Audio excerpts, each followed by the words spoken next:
Olá pessoal, meu nome é Marcos, sou um médico veterinário formado pela Universidade do Estado de Santa Catarina, possuo mestrado pela mesma instituição, residência em anestesiologia de animais de companhia pela Universidade Federal de Minas Gerais e atualmente sou doutorando pela mesma instituição. Hoje, aqui no Conavet, a palestra que nós vamos discutir um pouco, ela é intitulada Avaliação Pré-Anestésica Focada.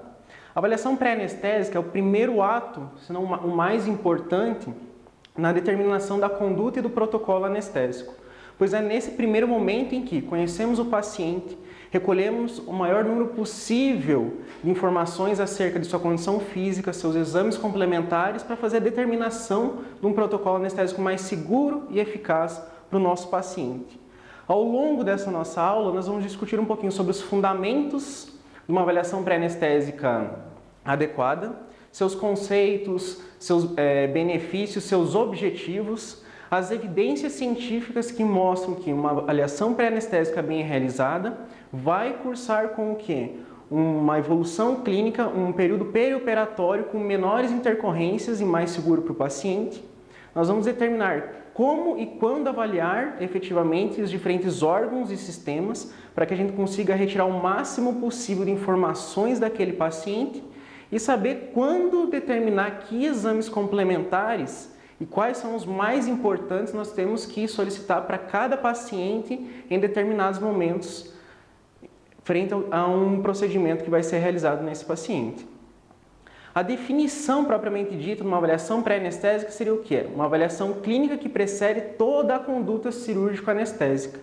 Num primeiro momento é realizada uma avaliação clínica criteriosa, levando em conta toda a condição física e clínica do paciente, recolhendo informações acerca de históricos prévios, procedimentos anteriores, intercorrências que aconteceram, um exame físico detalhado e também recolhendo informações através dos exames complementares, sejam de imagens, exames sanguíneos, radiográficos, que nós vamos solicitar para esse paciente. Os objetivos dessa avaliação são principalmente para fazer uma avaliação clínica geral do nosso paciente, para nós determinarmos a condição de saúde ou não saúde desse nosso paciente, na tentativa de identificar o quê? Alterações ocultas, que num primeiro momento o proprietário, o tutor não soube relatar, não via que estava acontecendo com aquele paciente, o clínico ou o cirurgião que naquele atendimento inicial deixou passar desapercebido algum detalhe que possa ser importante na determinação da conduta anestésica desse paciente e que vai tornar mais seguro se for investigado antes da realização do procedimento. Tudo isso vai influenciar no quê? A determinação da nossa conduta anestesiológica. Os fármacos, as técnicas anestésicas que vão ser empregadas, o manejo perioperatório, uma estabilização prévia antes do procedimento, a utilização de fármacos vasopressores, a utilização de fluidos e adjuvantes numa fluidoterapia mais precisa para esse paciente, tudo com a finalidade do quê? A redução da morbimortalidade desses pacientes. E isso tudo traz alguns benefícios como o quê? Iniciar ou otimizar os tratamentos prévios que aquele paciente necessite. Você já consegue ajustar a terapêutica inicial daquele paciente, reduzindo qualquer oscilação que venha ocorrendo no pós-indução anestésica. O recolhimento de todas essas informações acerca do nosso paciente diminui a taxa de suspensões ou até mesmo atrasos na realização do procedimento cirúrgico anestésico. Muitas vezes, naquele período inicial do bloco cirúrgico que nós chegamos, temos aquela ficha com histórico clínico, os exames complementares, muitas vezes falta um ou outro exame que vai cursar com o quê? O anestesista precisa daquela informação para determinar a sua conduta clínica. Aquele procedimento ele pode ser atrasado ou até mesmo adiado para outro dia, o que leva a transtornos dentro de uma clínica, de um hospital, dentro de sua logística, mas também quando para o proprietário, o tutor do animal, que tem que vir trazer aquele paciente em outro momento, isso fica um pouco complicado durante uma rotina clínica. E tudo isso é através do quê? Do aumento da consciência quanto à condição clínica do paciente. Quanto mais informações toda a equipe cirúrgica anestésica tiver acerca desse paciente, mais seguro e mais eficaz vai ser o procedimento que vai ser realizado sobre ele. Algumas evidências, vários trabalhos já demonstram isso, principalmente na medicina humana, é que A determinação de diretrizes para fazer uma avaliação pré-anestésica correta, sabendo elencar quais exames devem ser realizados em determinados pacientes, em determinadas situações, pode reduzir em até 19% a incidência de cancelamentos de procedimentos eletivos. Mas também aumenta a segurança desses pacientes em mais de 3 vezes quando você melhora essa avaliação pré-anestésica, realizando ela previamente e sabendo quais exames realizar.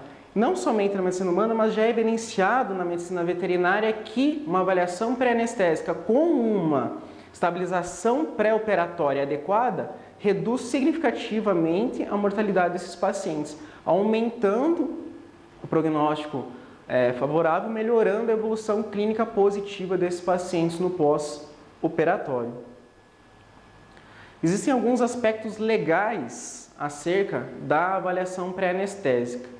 Até mesmo a resolução do Conselho Federal de Medicina que diz que, antes da realização de qualquer procedimento anestésico cirúrgico, se ele não for de urgência ou emergência, é necessário que, previamente à realização desse procedimento, haja uma consulta prévia para com o paciente e somente o médico anestesiologista é que deve saber elencar se é conveniente ou não a realização daquele procedimento.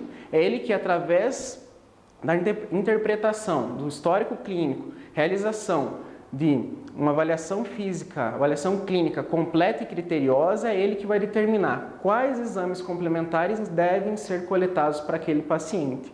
Isso tudo traz um respaldo legal, muitas vezes, quando houve alguma intercorrência, uma cirurgia muito complicada, o paciente cursou com uma parada, não conseguiu reanimar esse paciente. Isso evita já de haver alguns processos que possam ser incumbidos para com a equipe cirúrgica, a equipe anestésica, porque você fez todo um preparo adequado, você reuniu o máximo possível de informações sobre aquele paciente e você conseguiu eleger, através dessas informações, quais condutas anestésicas eram as mais seguras e eficazes para aquele paciente, para aquele momento.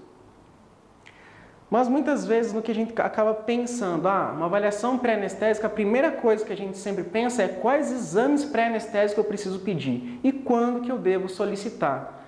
Muitas vezes a gente se depara com aquela situação que vem uma pastinha do seu paciente com exames de sangue, perfil renal, perfil bioquímico, ultrassonografia, tomografia, urinálise, mas muitas vezes aquilo tudo não se encaixa dentro daquele procedimento. Há um excesso de exames, muitas vezes até mesmo um excesso de zelo que algumas pessoas acabam trazendo para esse procedimento. E você acaba se deparando com todos aqueles exames e você já não sabe mais o que é aplicável e o que não é. Muitas vezes a gente acaba vivendo nos limites, nos extremos. É aquele velho dilema entre o cirurgião e o anestesista. O cirurgião ele tem um foco, ele quer porque quer operar. Eu tenho uma fratura, eu preciso reduzi-la. Já o anestesista ele tem que entender o organismo do paciente como um todo, saber se a homeostase está preservada, tentar descobrir todos os detalhes que estão acontecendo para que ele consiga corrigir e consiga promover um procedimento cirúrgico anestésico adequado e seguro para o seu paciente. Esse excesso de exames, muitas vezes, que algumas pessoas, porque infelizmente na medicina veterinária não é o médico anestesista quem faz a avaliação pré-anestésica inicial com o paciente no ambulatório, e sim é o médico clínico ou o clínico cirurgião. E muitas vezes esses profissionais acabam exagerando um pouco na quantidade de exames que estão sendo solicitados. Só que esse excesso de exames muitas vezes cursa com um aumento financeiro, que vai ser repercutido ou na clínica, no hospital que tem um custo maior para a realização desses exames, mas tudo isso é repassado a quem? Ao proprietário. Alguns trabalhos na medicina humana mostram que pacientes que vão ser submetidos a procedimentos eletivos, ASA 1 e ASA 2, possuem basicamente entre 17% a 42% de exames que foram solicitados que não eram necessários, não estavam dentro das diretrizes preconizadas por aquele hospital para o procedimento em questão que esse paciente foi submetido. Isso cursa com custos que se elevam de 13% até 15% dentro do ambiente hospitalar. Ou seja, os custos acabam se elevando muitas vezes pela falta de conhecimento ou excesso de pedidos de exames que não se encaixam naquelas situações.